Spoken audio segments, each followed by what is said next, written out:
अपने चंचल मन को एवं चंचल उपयोग को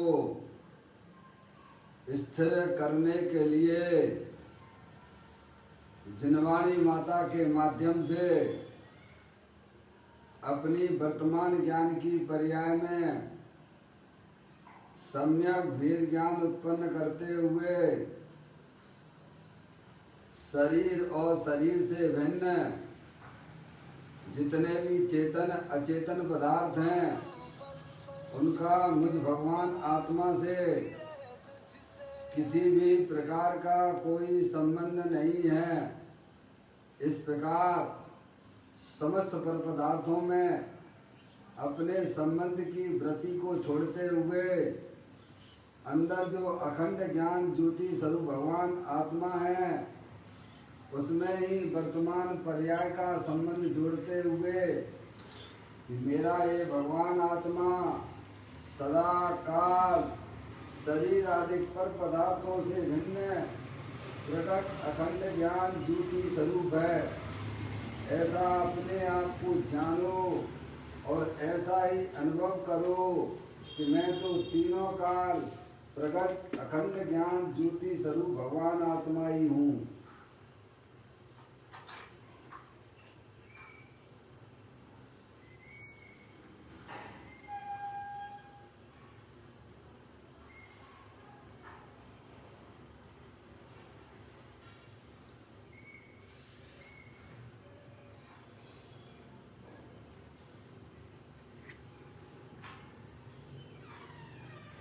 इसी प्रकार से संसार अवस्था में आत्मा की पर्याय में जो पर के लक्ष्य से होने वाले पुण्य पाप के परिणाम हैं वे हमारे आत्मा का स्वभाव नहीं है। ऐसे समस्त रागादिक परिणामों में एकत्व बुद्धि, ममत्व बुद्धि, कर्तृत्व बुद्धि, भोक्तृत्व बुद्धि तथा उन रागादिक परिणामों की ज्ञाता बुद्धि को भी छोड़ते हुए अंदर में जो अखंड ज्ञान ज्योति स्वरूप भगवान आत्मा है जो कि पूर्ण वीतराग स्वरूप है, पूर्ण निराकुलता स्वरूप वाला है। ऐसे ज्ञाय प्रभु परमात्मा में शरीर रागादिक का लक्ष्य छोड़ के मैं तो तीनों का ज्ञानानंद मूर्ति भगवान आत्मा हूँ, शरीर रागादिक से भिन्न हूँ। ऐसा अपने आप को जानो और ऐसा ही अनुभव करो कि मैं तो तीनों काल ज्ञानानंद मूर्ति भगवान आत्मा ही हूँ।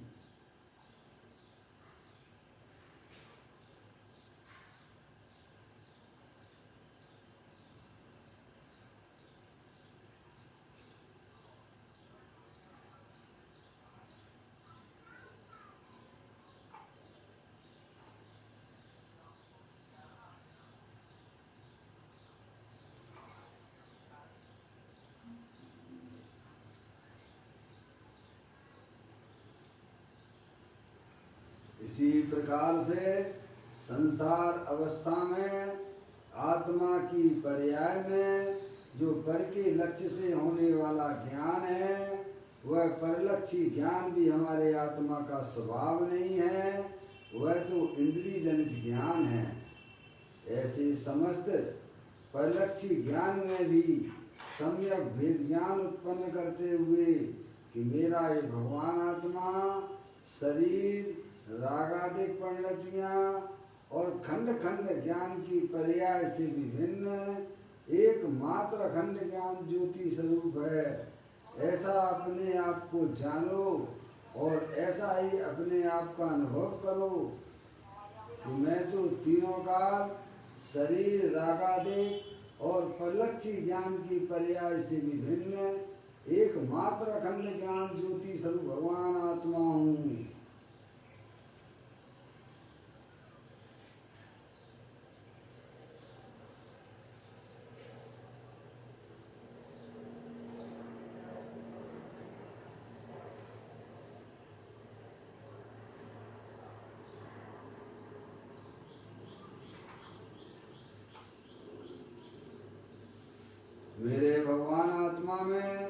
शरीर आदि पर पदार्थों का प्रवेश नहीं होता है।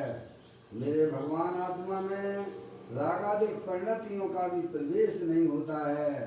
मेरे भगवान आत्मा में परिलक्षी ज्ञान की पर्याय का भी प्रवेश नहीं होता है, क्योंकि मेरा ये भगवान आत्मा सदाकाल शुद्ध वीतराग विज्ञान घन स्वरूप है।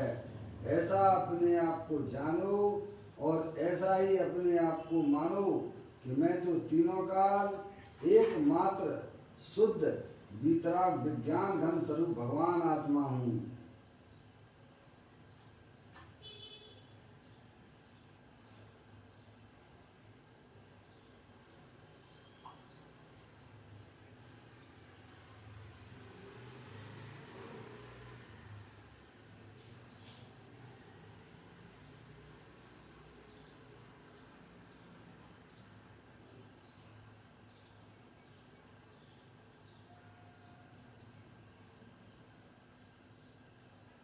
द्रव कर्म भाव कर्म नो कर्म रहित शुद्धात्म स्वरूपो हम। मेरा ये भगवान आत्मा वर्तमान में ज्ञानावरण आदि 8 कर्मों से रहित हूँ। मोह राग देश के परिणाम जो कि भाव कर्म है, उनसे भी मेरा भगवान आत्मा भिन्न है। शरीर आदि जो 9 कर्म है, उनसे भी मेरा भगवान आत्मा तीनों काल भिन्न है। मैं तो एकमात्र परम पवित्र शुद्धात्मा हूँ। इस प्रकार द्रव कर्म भाव कर्म 9 कर्म से भी रहित मैं तो तीनों काल परम पवित्र शुद्धात्मा हूँ। ऐसा अपने आप को जानो और ऐसा ही अनुभव करो कि मैं एकमात्र परम पवित्र शुद्धात्मा ही हूँ। मेरे आत्म स्वरूप में शरीर आदि पर पदार्थों का प्रवेश नहीं होता है। मेरे आत्म स्वरूप में रागादिक परिणतियों का भी प्रवेश नहीं होता है। मैं तो तीनों काल परम पवित्र शुद्धात्मा ही हूँ।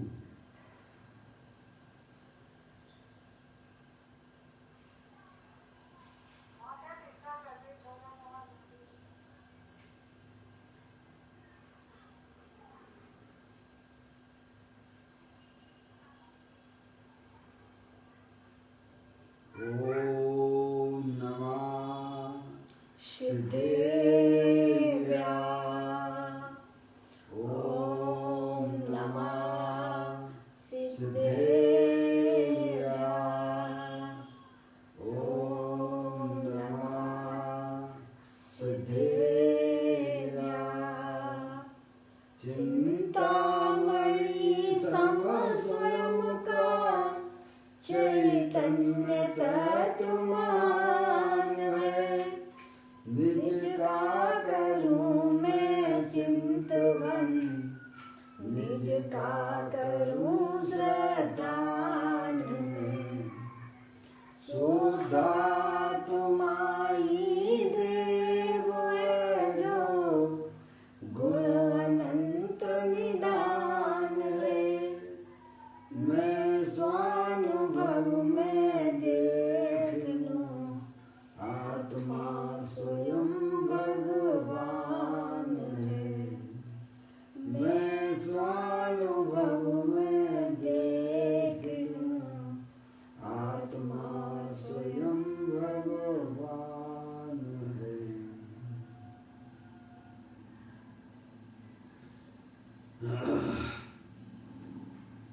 द्रव दृष्टि जिनेश्वर और पर्याय दृष्टि विनेश्वर की चर्चा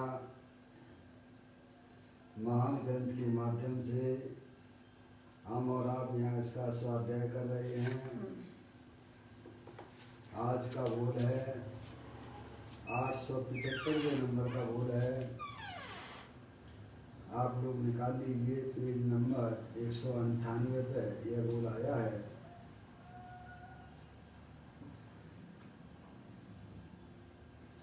मैं पढ़ता हूँ।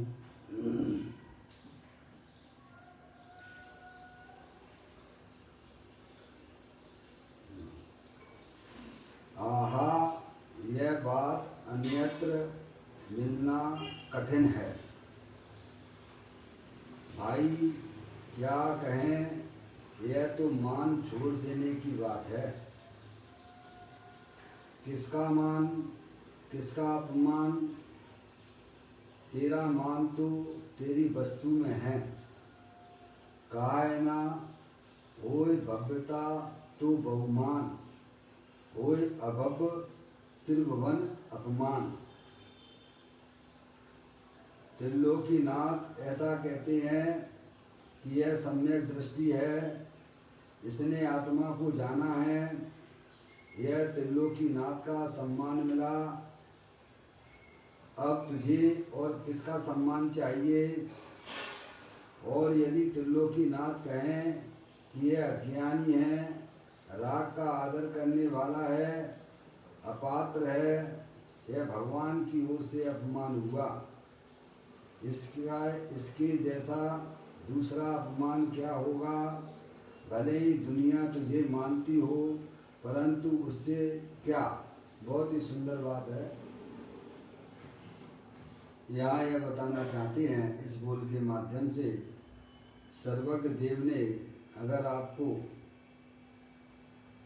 यह कहा कि यह ज्ञानी है, सम्यक दृष्टि है,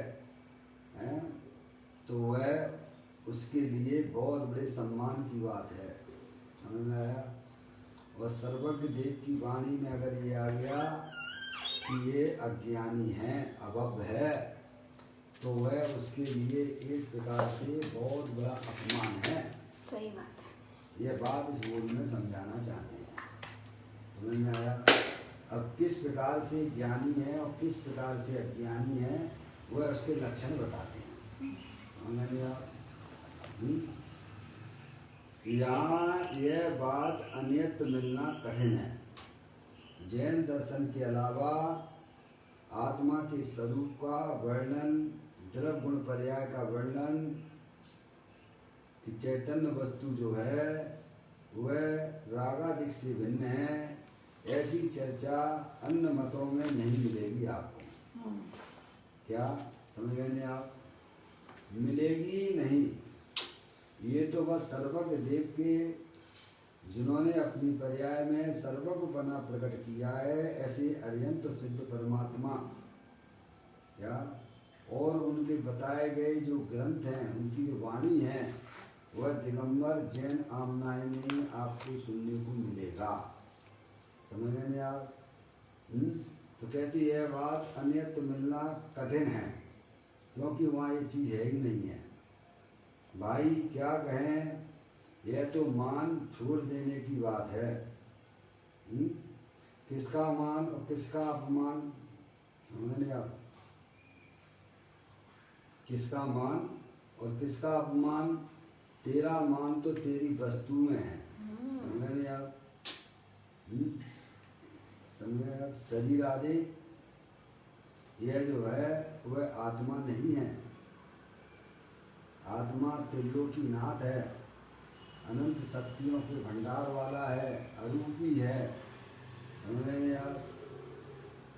उसको स्वीकार करता है, वही वास्तव में उसका स्वाभिमान है। जो शरीर रागादि को अपना मानता है, वह अपने आत्मा का तिरस्कार करता है। समझना चाहिए आपका मान स्वाभिमान काहे में है। जो अपनी चैतन्य वस्तु को अपना मानता है, वह उसका सम्मान है, वह उसका मान है। और जो शरीर आदि पर पदार्थों को अपना मानता है, वह वास्तव में आत्मा का अपमान है। अभी आगे और बताते हैं, तेरा मान तो तेरी वस्तु में। कहाँ पर है? तुम कौन हो भाई साहब? चेतनी सब वस्तु हो, अमूर्त हो, अरूपी हो, अनंत शक्तियों के भंडार वाले हो।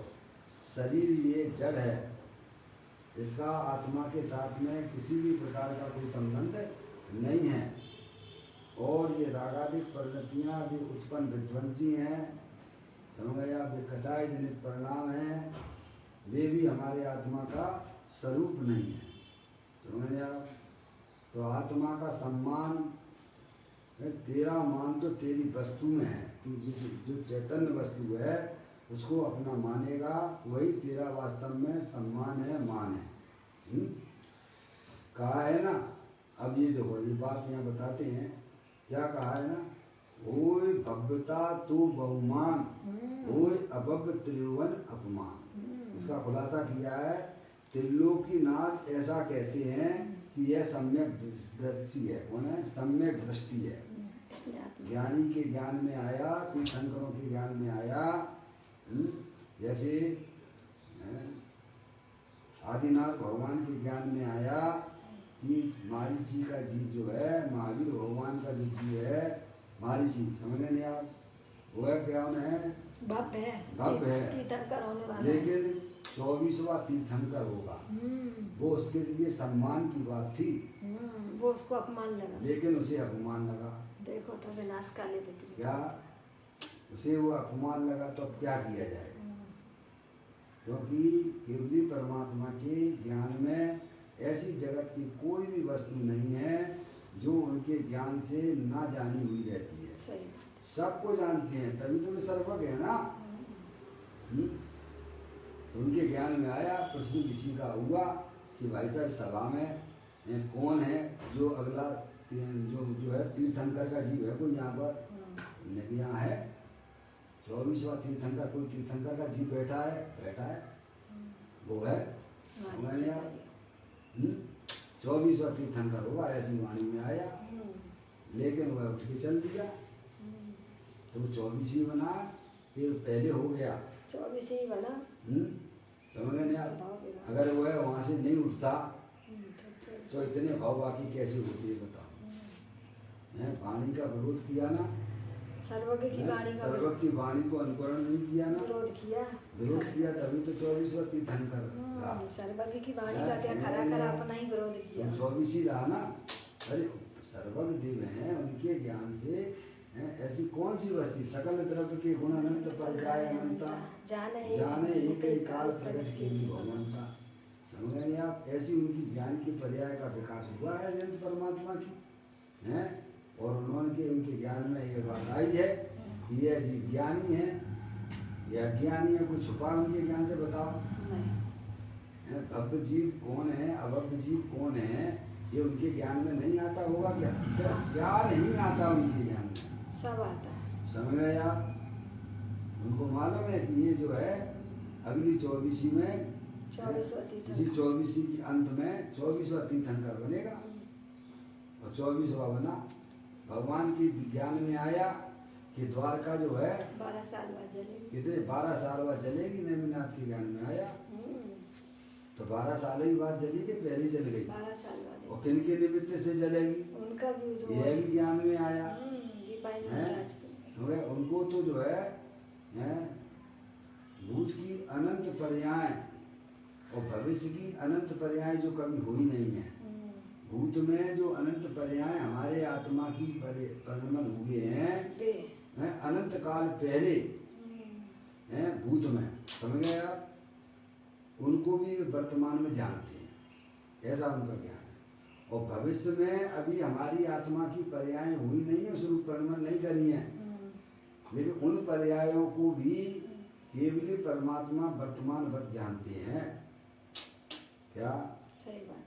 अब ऐसा ज्ञान जिसके पास में नहीं है, उसका श्रद्धान नहीं है, तो व्यवहारिक दृष्टि से भी वो अनंत परमात्मा को कहाँ मानता है बताओ आप? भगवान कहते हैं कि भाई साहब हैं जमीन कंद में, क्या ये संतोष बात की बात कर रहा है, भगवान के ज्ञान में आया है कि जमीन कंद में जो है भाई साहब हैं एक राई जितने रस में कितने जीव हैं, कहते हैं असंख्यात हैं। उस जीव उसमें जो है असंख्यात औदारिक शरीर हैं, कितने में, राई के टुकड़े में, जमीन कंद में असंख्यात तो औदारिक शरीर है उस छोटे से रस में है, और एक असंख्यात औदारिक शरीर है। ध्यान रखिएगा, जीव की संख्या बताई गई है, असंख्यात औदारिक शरीर है और राई जितने छोटे से टुकड़े में जमीन कंद में, और एक एक शरीर में जितने अनंत सिद्ध परमात्मा हो गए हैं उससे अनंत गुणे हैं। बोलो, एक एक शरीर में, एक एक शरीर में तो असंख्या शरीर में कितने, ओहो, समझिए आप, वो एक औदारिक शरीर में वो जमीन गन के टुकड़े का एक छोटा सा राई जितने टुकड़े की बात करते हैं, समझे आप। तो एक औदारिक शरीर में जितने अनंत सिद्ध परमात्मा हो गए हैं उससे अनंत गुने, उससे अनंत गुने हैं। और ये राशि हमेशा ऐसी रहने वाली है, अनंत काल बाद भी ऐसी रहेगी, समझ में, अनंत इन्फिनिटी होता है। अनंत का कभी अंत ही नहीं है। और जे असंख्या शरीर है तो कितने उसमें जीव होंगे बोलिएगा। और राई पृथ्वी उस पूरे पूरे जो उसमें आलू में कितने होंगे, आलू में, गाजर में, मूली में, ये सब जमीन का नहीं, ये अदरक में, ये जितने भी जमीन का नहीं। पर हमारे जो है भाई साहब दिगंबर आमनाओं में, दिगंबर आमनाओं में ऐसे बहुत से लोग हैं, गाजर खाते हैं, मूली आलू नहीं खाते होंगे भले ही, क्या वैसे तो बहुतता तो खा ही रहे हैं, बहुतता तो खाने वालों की है।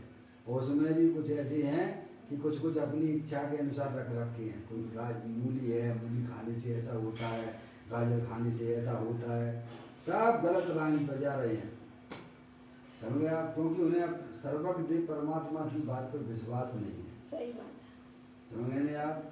तो बताओ उसकी भव्यता होगी कि नहीं होगी? होगी, क्यों नहीं होगी। जो व्यवहारिक दृष्टि से भी अत्यंत परमात्मा की बात नहीं मानता है, तो कैसे भव्य हो सकता है बताइए आप। समझ नहीं आप। ये तो आप स्वयं अपने आप को पहचान लीजिए, दूसरे से पूछने की जरूरत क्या है। तो कहते हैं कि भगवान ने लिखा है, ओए भव्यता तो बहुमान, ओए अभव्य त्रिभुवन अपमान। त्रिलोकीनाथ ऐसा कहते हैं कि यह सम्य दृष्टि है। क्या बोला यह जो सम्य दृष्टि है, क्योंकि वह अपनी आत्मा को शरीर और राग आदि से भिन्न जानता है और मानता है। यह तो चेतनी सब भगवान आत्मा है, क्या तो उनके ज्ञान में ये बात आ गई कि यह जीव सम्य दृष्टि है। सम्य दृष्टि की निशानी क्या है? सम्य दृष्टि की निशानी क्या है कि वह अपने आप को आत्मा जानता है और आत्मा मानता है। शरीर आदि पर पदार्थों को अपना नहीं जानता, अपना नहीं मानता है, क्योंकि वे सब कर्म उदय जनित अवस्थाएं हैं। यही सम्यक दृष्टि की पहचान है, समझ गया। तो भगवान की वाणी में अगर ये बात आ गई कि भाई साहब आप भव्य हो, तो आपके लिए बड़ी बहुमान की बात है।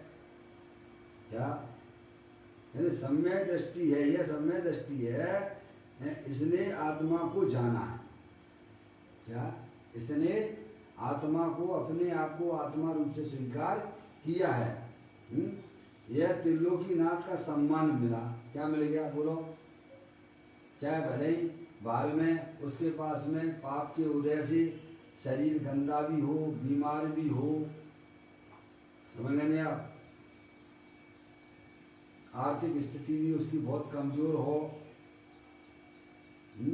तो दुनिया उसे चाहे कुछ भी कहती हो, है दुनिया उसे चाहे कुछ भी कहती हो, लेकिन अरिहंत भगवान की वाणी में आ गया कि भाई साहब ये जीव भव्य है, तो यह उसके लिए सबसे बड़ा सम्मान की बात हो गई है। सही बात है।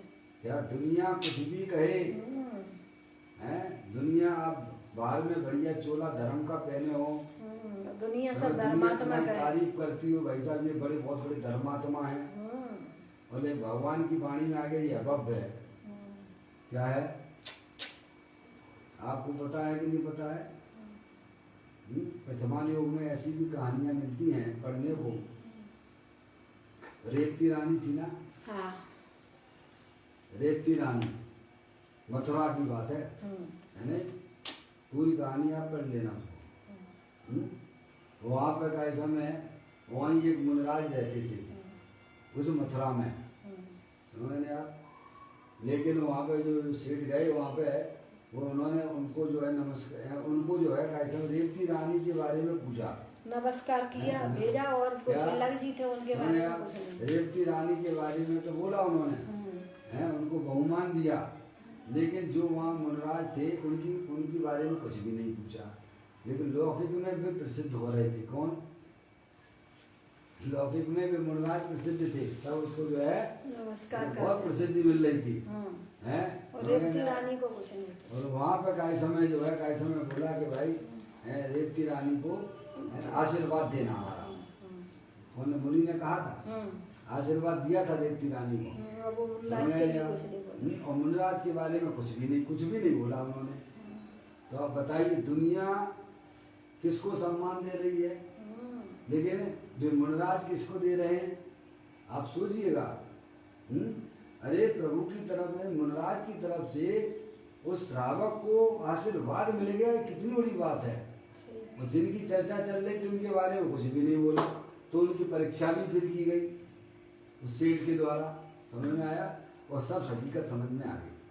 तो कहने का मतलब ये है भैया कि बाहर में चाहे आपको कोई भी बहुत बड़ा धर्मात्मा भी कहता हो है, लेकिन आपकी शरीर के प्रति एकत्व बुद्धि चल रही है, कसायों में अपनापन स्थापित किए हुए हो, तो भाई साहब हैं, तो वो आपके लिए अपमान की बात है, क्योंकि आप शरीर आदि सब कर्म कृत वस्तुएं हैं, उनमें अपनापन स्थापित किए हुए हो, समझे आप।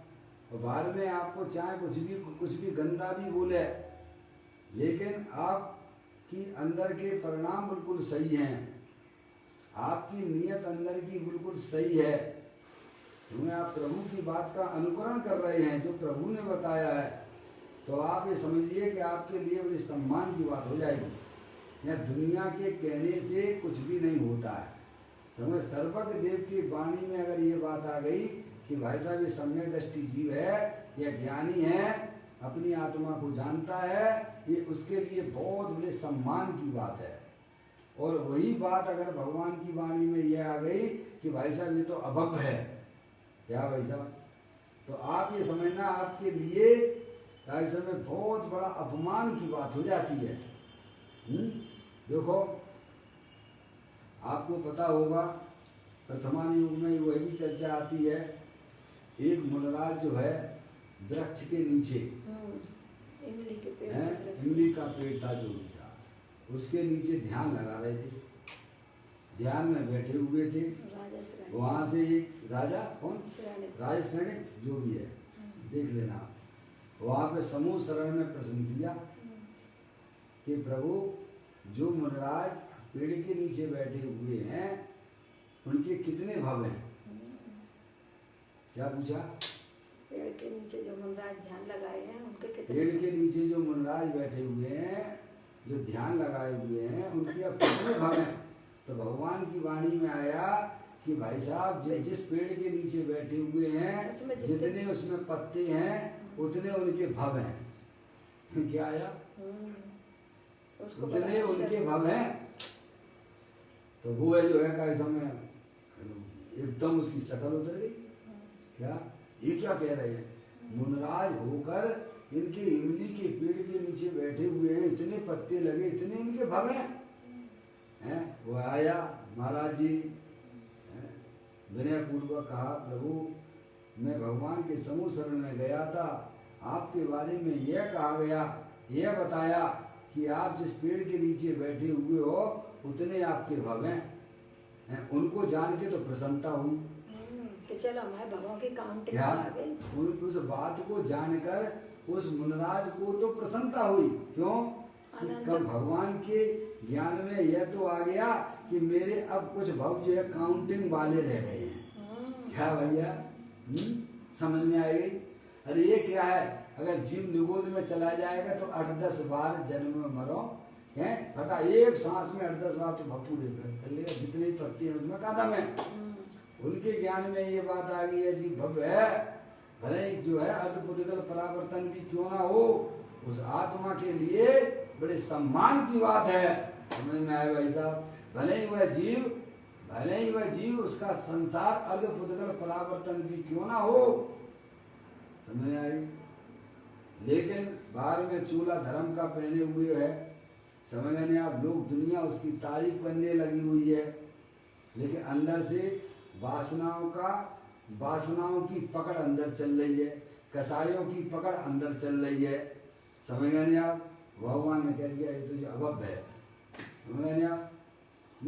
तो यहाँ यही बात को समझाया जा रहा है कि कहते हैं यह त्रिलोकीनाथ का सम्मान मिला, क्या मिला? यह सम्य दृष्टि जीव है, ये अपनी आत्मा को जानता है, यही वास्तव में सम्मान की बात है आत्मा के लिए, जीव के लिए। अब तुझे और किसका सम्मान चाहिए बताइए आप? हैं? भगवान ने तुम्हें बता दिया तुम ज्ञानी हो, तुम्हारे लिए प्रसन्नता की बात है कि दुखी होने की बात है?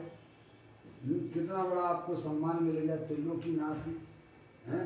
आपको जो है प्रधानमंत्री हैं बुला के ये कहें आपका सम्मान करें तो आपको कैसा लगता है? और वे कह रहे भैया इसको सभा से बाहर निकालो, तो क्या लगेगा बोलो? हैं? इतनी बड़ी भीड़ बैठी हुई है और कहें भाई साहब वो व्यक्ति है ना उसको जरा वो जरा बहुत बढ़िया तरीके से बैठा हुआ है, सब कुछ अच्छा है, तो आपको अंदर में क्या लगेगा बताओ? हैं? अरे बुरा लगेगा। प्रधानमंत्री इधर बुला रहा है, यहाँ लाओ इसको स्टेज पर लाइए, हैं? इसने बहुत बड़ा काम किया है। इतने लोगों की भीड़ में, लाखों लोगों की भीड़ में उस व्यक्ति को कैसे में नाम लेके पुकार दिया है भाई साहब, और इसको स्टेज पर बुलाकर सम्मान भी कर दिया। बताओ उसके लिए अंदर में कितनी गौरववान है। दुनिया चाहे कुछ भी कहती हो उसके बारे में, और वहीं पर कैसे भीड़ में कि बोलते भाई साहब ये व्यक्ति जरा ठीक नहीं है, तो बोलो कितनी इंसल्ट की बात है। ऐसे ही हमारे त्रिलोकीनाथ, तीन लोक के नाथ, उनके ज्ञान में यह बात आ गई कि यह आत्मा को जानने वाला है, अपने आप को आत्मा मानता है, यह अपने आप को मनुष्य नहीं देखता है, और अंदर में रागादिक परिणतियाँ, कर्म उदय जनित अवस्थाएं हैं, उसको भी अपना नहीं मानता है। ये तो अपने आप को आत्मा जानता है, आत्मा मानता है। क्या समझे आप? हमारे लिए बड़ी सम्मान की बात हो जाएगी। तो भगवान की खूब पूजा करो, भक्ति करो, कैसा में समझ में आई कि नहीं आई भाई साहब, लेकिन आत्मा में अपनापन स्थापित ना करना, वो सब बेकार है। क्या आत्मा के स्वरूप को नहीं जानना? आत्मा के स्वरूप को नहीं जानोगे, आत्मा में अपनापन कैसे आ जाएगा आपका, ये बताओ? सब ये स्वाध्याय के द्वारा ही तो पॉसिबल है ना। है? अंदर में रागादिक परिणतियों की पकड़ चल रही है निरंतर, शरीर को अपना माने बैठे हुए हो, जबकि तुम हो चेतनी से भगवान आत्मा, अमूर्तिक प्रदेश वाले हो, अमूर्तिक प्रदेशों का पिंड, प्रसिद्ध ज्ञानादि गुणों का धारी, अनादि निधन वस्तु आप हो, समझ नहीं आप? अब ये तो पर्याय में पकड़ होना चाहिए थी आत्मा की, वस्तु की, और पकड़ बना रखी है शरीर की, पकड़ बना रखी है कसाय भावों की। समझ नहीं आप? वही अभव्यता की निशानी हो जाती है। तो कहते हैं कि त्रिलोकीनाथ ने यह बताया, त्रिलोकीनाथ का सम्मान मिला। क्या सम्मान मिला? कि अब तुझे और अब सम्मान मिला। त्रिलोकीनाथ ऐसा कहते हैं कि यह सम्य दृष्टि है, इसने आत्मा को जाना। क्या क्या सम्मान हो गया? ये बहुत बड़ा आत्मा के लिए सम्मान की बात है, समझे आप? जो दिखता ही नहीं अज्ञानी को सम्मान, अज्ञानी को तो कोई बाहर को सम्मान। ये बहुत बड़ा सम्मान हो गया उसके लिए। ये अपने आत्मा को जानता, लिखा नहीं, यह सम्यक दृष्टि है, इसने आत्मा को जाना है। आत्मा को जाना है, आत्मा रूप से अनुभव कर रहा है, अपने आप को शरीर रूप से अनुभव नहीं करता है, अपने आप को रागादिक रूप से नहीं देखता है, अपने आप को चेतनी सर भगवान आत्मा अखंड ज्ञान ज्योति स्वरूप रूप से अपने आप को जानता है, उसी को ज्ञानी कहते हैं। यह सम्यक दृष्टि है, इसने आत्मा को जाना है। यह हो गया सम्मान। और त्रिलोकीनाथ का सम्मान मिला। किसका मिला बताओ? उसके अंदर में क्या गदगद होगी? हैं भाई साहब, अगर प्रधानमंत्री ने उसका नाम तक ले दिया तो बताओ जिंदगी में कभी भूलेगा वो? नहीं भूलेगा। हैं? उसके लिए कितनी कितनी बड़ी बात हो गई है। ऐसे त्रिलोकीनाथ, तीन लोक के नाथ हैं, केवली परमात्मा, उनके ज्ञान में ये बात आ गई कि भाई साहब ये जीव, ये भव्य जीव है, क्योंकि ये हमारे बताए हुए जो है दिव्य ध्वनि द्वारा बताई हुई बात को कैसे अनुकरण करता है। ऐसे ही नहीं है, ऐसे ही नहीं, भेद ज्ञान निर्णय करके भेद ज्ञान द्वारा समझे आप शरीर ये जड़ है और मैं चेत निसर भगवान आत्मा हूँ है और ये पुण्य पाप के परिणाम जो कि क्षण भंगुर तत्व हैं संसार अवस्था में होते जरूर हैं पर इनसे हमारा किसी भी प्रकार का कोई संबंध नहीं है ऐसा जिसने अपने आत्मा के बारे में निर्णय किया है जिसे अपने आत्मा की प्रतीति हुई है वह उसके लिए बड़े सम्मान की बात हो जाती है। त्रिलोकीनाथ का सम्मान मिला और अब तुझे और किसका सम्मान चाहिए? वही जीवों का सम्मान चाहिए क्या? क्यों भैया हैं जी? और कह रहे हैं पंडित जी साहब और कह रहे हैं कि हम सम्य दृष्टि हैं। क्यों भैया? त्रिलोकीनाथ की बात का आपने अनुकरण किया है, अपने जीवन में उतारा है, समझ गए ना? अब किस छदमस्त का आपको वो चाहिए हैं? आजकल ऐसे लोगों की भीड़ लगी हुई है कि जे हमसे कह रहे हैं ये छदमस्त ये जीव हमसे कह रहे हैं विद्वान कि भाई साहब तुम सम्य दृष्टि हो। क्या कहा? अरे त्रिलोकीनाथ ने तुम्हें बता दिया है ना, इससे बड़ा सम्मान तुम्हारे लिए और कौन देगा? भगवान कह रहे हैं ना। तो छदमस्त जीवों की सम्मान की तुम्हें क्या दरकार है? लेकिन हमें तो बस भगवान पर भरोसा नहीं है, भगवान की बात पर भरोसा नहीं है, ये जो छदमस्त जीव उन पर भरोसा है। ये पंडित जी साहब हमको कहते हैं हम सम्य दृष्टि हैं। क्या समझ में आया भाई? कहते हैं देखो त्रिलोकीनाथ ऐसा कहते हैं कि यह सम्यक दृष्टि है, इसने आत्मा को जाना है, त्रिलोकीनाथ का सम्मान मिला है, अब तुझे और किसका सम्मान चाहिए? छदमस्तों का सम्मान चाहिए क्या? समझ गए आप? कहते नहीं। और यदि त्रिलोकीनाथ कहें कि यह अज्ञानी है, क्या कहें त्रिलोकीनाथ? अज्ञानी है। या अज्ञानी यानी जिसे अपनी आत्मा का ज्ञान नहीं है। अज्ञानी किसे कहना? जो वस्तु स्वरूप को नहीं जानता है, जो अपने आत्मा को नहीं जानता है, ना उसे अपनी आत्मा का पता, ना आत्मा के साथ में रहने वाले 8 कर्मों का पता, और ना ही वह उदयों को जानता है, कर्म की उदयों को जानता है। वह जीव अज्ञानी है। कौन है?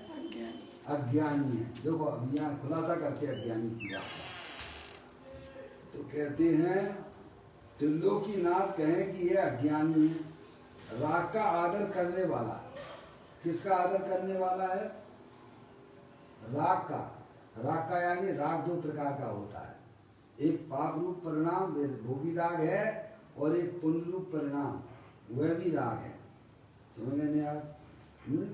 कोई भोगों की तरफ बढ़ रहे हैं, वे तो महापापी हैं या जो पंचेंद्रिय के भोगों की तरफ बढ़ रहे हैं भाई साहब, जो कसाय को ही अपना स्वरूप माने बैठे हुए हैं, पंचेंद्रिय के विषयों से लाभ मान रहे हैं, वे तो पापी हैं ही। लेकिन जो ऐसा समझते हैं कि भगवान की भक्ति पूजा करते करते एक दिन हमारा कल्याण हो जाएगा, भाई साहब वे सब अज्ञानी हैं। ये भी बात समझ लीजिएगा। पूजा का, भक्ति का, स्वाध्याय का परिणाम ज्ञानी जीवों को भी होता है, पर वह राग भाव से मेरा कल्याण हो जाएगा या भगवान हमारा कल्याण कर देंगे, ऐसी बात बिल्कुल भी नहीं है। क्योंकि वस्तु व्यवस्था में यह बात आती नहीं है। एक द्रव दूसरे द्रव का कुछ भी नहीं कर सकता है। समझ नहीं आप? तो कहते राग का आदर करने वाला है। राग का आदर करने वाले, राग का आदर कैसे हो गया भाई साहब? क्योंकि आप पुण्य भाव से अपने आत्मा का कल्याण मानते हो। क्या मानते हो? भगवान की पूजा करने से, भक्ति करने से, अनुव्रत महाव्रत से कल्याण हो जाएगा। अरे वे तो राग भाव है, अशुभ से बचने के लिए शुभ भाव ज्ञानियों की पर्याय में आते हैं, पर वे उस शुभ भाव से अपना कल्याण नहीं मानते। समझ नहीं आप? तो राग का आदर करने वाला, तो वही तो राग का आदर हो गया। पुण्य भाव से आपने कल्याण मान लिया तो क्या है? किसका आदर किया आपने? किसका आदर किया? कर्म का ही आदर किया। शुभ भाव करते करते हमारे आत्मा में भाई साहब आत्मा का कल्याण हो जाएगा। तो ये आपने यही तो राग का आदर हो गया ना। आश्रम भाव है, पराधीन भाव है, क्या समझ गए? वैसे ही करते करते हमारा कल्याण हो। भगवान ने ये कहा है कि भगवान ने ये कहा तुम अपनी आत्मा के स्वरूप को जानो और अपनी पर्याय को अपने गायक प्रभु परमात्मा के सन्मुख करो, ये भगवान ने कहा है। अब वो हम भगवान की बिल्कुल भी नहीं सुनते हैं। 1 घंटा पूजा करते हो धन्यवाद, जो नहीं करते हैं उनकी अपेक्षा से धन्यवाद, और केवल वही करके इति सीधी कर देना तो भगवान की बात का अनादर नहीं होगा? बताइए आप। होगा हैं? और ऐसे ही करते करते 24 घंटा हम बताओ हैं भगवान की पूजा भक्ति भी करते हैं, फिर 10 मिनट 5 मिनट 15 मिनट 20 मिनट चुपचाप शांति से तो बैठो मंदिर में क्या, लेकिन हम नहीं बैठ पाते हैं। क्यों? क्योंकि हमारे अंदर में भेद ज्ञान तुमने जलाया ही नहीं है। शरीर रागादि को भिन्न जाना ही नहीं है।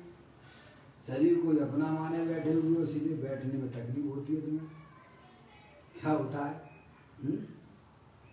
अंदर में जो रागादिक परिणतियाँ हैं भाई साहब, उनका अगर वास्तविक आपके पास में ज्ञान होगा तो आप भाई साहब बहुत समय तक आराम से शांति से बैठ सकते हो। लेकिन पर्याय में पकड़ काय की है, शरीर की है। पर्याय में पकड़ काय की है, शरीर से भिन्न पदार्थ उपयोग हमारा कहाँ से कहाँ भाग जाता है।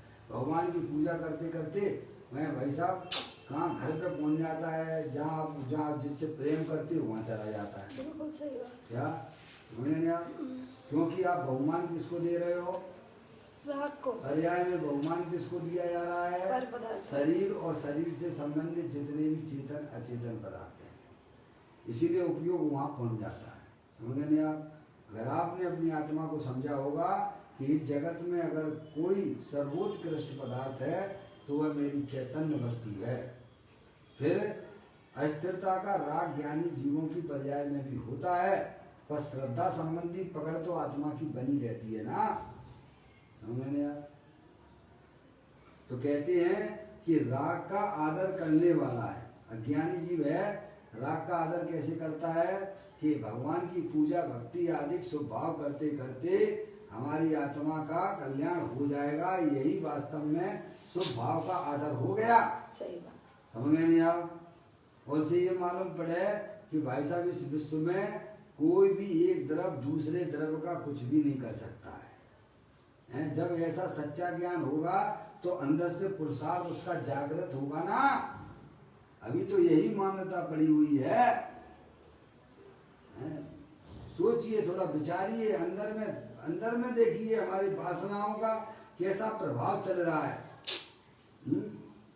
अगर ये अंदर में मान्यता है कि नहीं है, एक द्रव दूसरे द्रव का करने धन्य वाला है, ऐसी जिनकी मान्यता चल रही है वे समस्त जीव अज्ञानी हैं।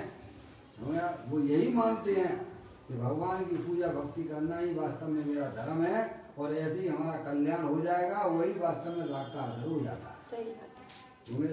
राग का आदर करने वाला है वो अपात्र है। कौन है? अपात्र कह रहे लोग। क्योंकि उसके अंदर कभी भी ऐसा पुरुषार्थ जागृत नहीं हो सकता। जो परद्रव से अपना कल्याण मानता है उसको कभी भी अंदर में ऐसा पुरुषार्थ जागृत नहीं हो सकता है। अंदर में पुरुषार्थ तो भव्य जीवों को ही होता है। ये तो बहुत सुंदर बात है। एक तरफ दूसरी तरफ का कुछ करने वाला नहीं है, ये उसके लिए बड़ा ही खुशी का संदेशा है। अगर एक तरफ दूसरे तरफ का करने वाला नहीं है तो ये बड़ी प्रसन्नता की बात है। अगर परद्रव से मेरा कल्याण होगा तो अब भाई साहब परद्रव जब चाहेगा तो तुम्हारा कल्याण करेगा और नहीं चाहेगा तो नहीं होगा। तो तुम पराधीन ही बने रहोगे। कैसे बने रहोगे? अभी भी तुम्हारी ज्ञान की पर्याय में उत्साह रुचि जागृत नहीं हो सकती है। अंदर का पुरुषार्थ जागृत नहीं होगा क्योंकि पर के भरोसे बैठे हुए हो ना है। तो ज्ञानी जीवों को ये उसकी पात्रता अपात्रता का अंदर से लक्षण बता रहे हैं कि राग का आदर करने वाला अपात्र है। क्या? क्योंकि वो पर से लाभ होना मान रहा है। और ज्ञानी कहते तो बहुत बढ़िया बात है। ये तो भाई साहब अपन अपने ज्ञान जागृत कर लीजिए। आप बनावे आप ही खावे और खावत नहीं लगावे। नहीं आप स्वयं भेद ज्ञान की ज्योति जला ली है, स्वयं रागादिक को अंतर्मुखी के उपयोग के द्वारा उनको जो है क्या करता रहता है, छटनी करता रहता है, दूर करता रहता है। राग आत्मा की गंदगी है, रागादिक परिणाम आत्मा की गंदगी है, वह संसार रूप अवस्था है। इसीलिए सम्यक दृष्टि जीव भेद ज्ञान साहू भयो समरस निर्मल नीर धोबी अंतर आत्मा धोबे निजगुण चीर। तो कहते हैं त्रिलोकीनाथ कहें कि यह अज्ञानी है, राग का आदर करने वाला है, राग को अच्छा मानने वाला है, अपात्र है, वह जीव अपात्र है। क्या यह भगवान की ओर से अपमान होगा, क्या होगा ये आप समझिए। एक प्रकार से आपके लिए जो है कैसा अपमान जैसी बात आपको लगना चाहिए। अगर भगवान ने कह दिया कि आप भव हो तो आपके अंदर प्रसन्नता आना चाहिए, समझ गए आप। और भगवान की वाणी में अगर ये आ गया ये जो है भाई साहब अज्ञानी है, अपात्र है, तो आपको समझना चाहिए कि आपके लिए बहुत बड़ी एक प्रकार से अपमान वाली बात हो गई है आपके लिए, जैसे किसी ने गाली दे दी हो आपके लिए है। आप त्रिलोकीनाथ भगवान केवली परमात्मा को जानने का प्रयत्न कीजिएगा, समझे आप। तो कहते हैं यह उसके लिए अपमान की बात है अगर ऐसा आ गया वाणी में। इसके जैसा दूसरा अपमान क्या होगा दुनिया में। भले ही आपको है भाई साहब खूब आपकी तारीफ करता हो, खूब आपको सम्मान देता हो, लेकिन भगवान की वाणी में आ गया भाई साहब ये तो अज्ञानी है, अपात्र है, ये तो संसार में रुलता रहेगा। समझे। दुनिया कुछ भी आपको कुछ भी कहे, समझे आपको बुरा कहती है तो कहने दीजिए। आप अगर सही मार्ग पे चल रहे हो, प्रभु के बताए हुए मार्ग को आपने स्वीकार किया है, आपकी ज्ञान की पर्याय में निर्णय है, तो आप दूसरों की कुछ भी कितनी भी आपकी बुराई करें, ज्ञानी जीव तो उनकी बातों को सुनते ही नहीं है। वो तो ऐसा जानते हैं जैसे जो है कोई शराबी हो चाहे कुछ भी बोले या उसकी बात का बुरा नहीं मानते हैं। मैंने आप जिसने प्रभु की बात को स्वीकार किया है वो ज्ञानी है, और जो प्रभु की बात को स्वीकार तो नहीं करता है समझे। दुनिया भर की बात, दुनिया भर के लोग उसे तारीफ भी करते हों, मैंने आप तो भी वह वास्तव में अभव ही है, क्योंकि भगवान की वाणी में जो बात आ गई है वह उनके ज्ञान से कोई भी बात छुपी हुई नहीं है। इसलिए अपना मान और सम्मान किसमें है कि प्रभु ने जो मार्ग बताया है वह आपने निर्णय पूर्वक अगर स्वीकार किया है तो अवश्य आप वास्तव में ज्ञानी हैं, सम्यक दृष्टि जीव हैं, आत्मा का आनंद लेने वाले हैं। दुनिया चाहे आपसे कितना भी कहे, ढोंगी कहे, जो कहना है कहे, समझ गए आप। ज्ञानी जीवों को उनकी बातों का बुरा लगता नहीं है। अज्ञानी जीवों को चाहे जितना दुनिया के लोग उसकी तारीफ भी करते हों, लेकिन वह अपने आप को शरीर रूप से स्वीकार कर रहा है, समझने आप। कसायों में अपनापन स्थापित किए हुए है। दुनिया भले उसे धर्मात्मा कहता हो, लेकिन ज्ञानियों की दृष्टि में अत्यंत परमात्मा की ज्ञान में उसे अभवता आ गई है, यह उसके लिए अपमान की बात है।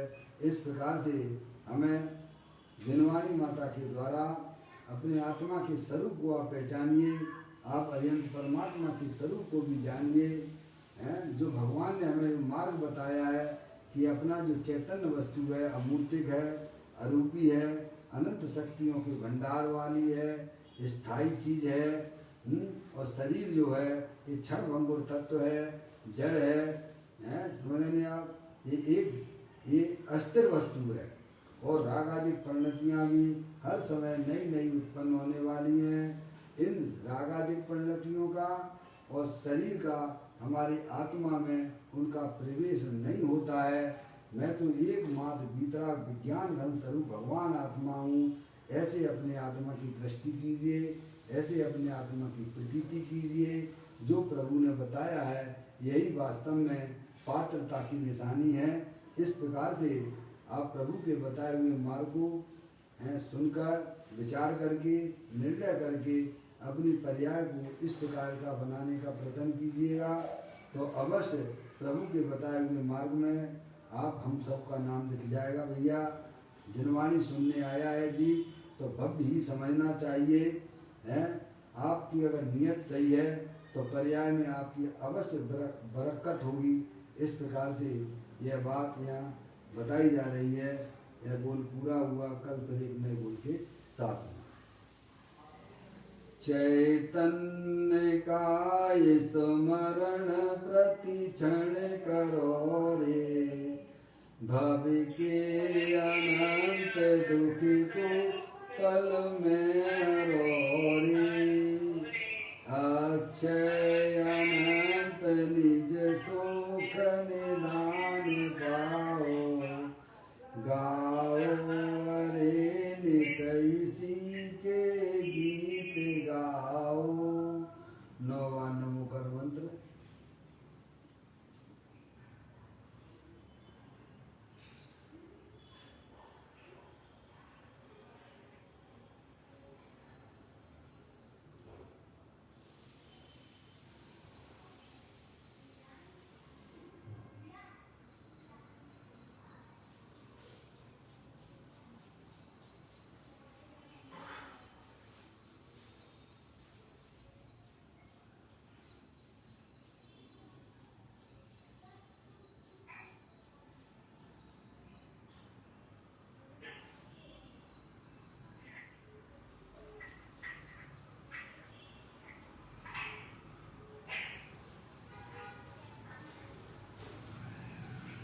बोलो सांग जनवाणी माता की जय, महान जैन धर्म की जय।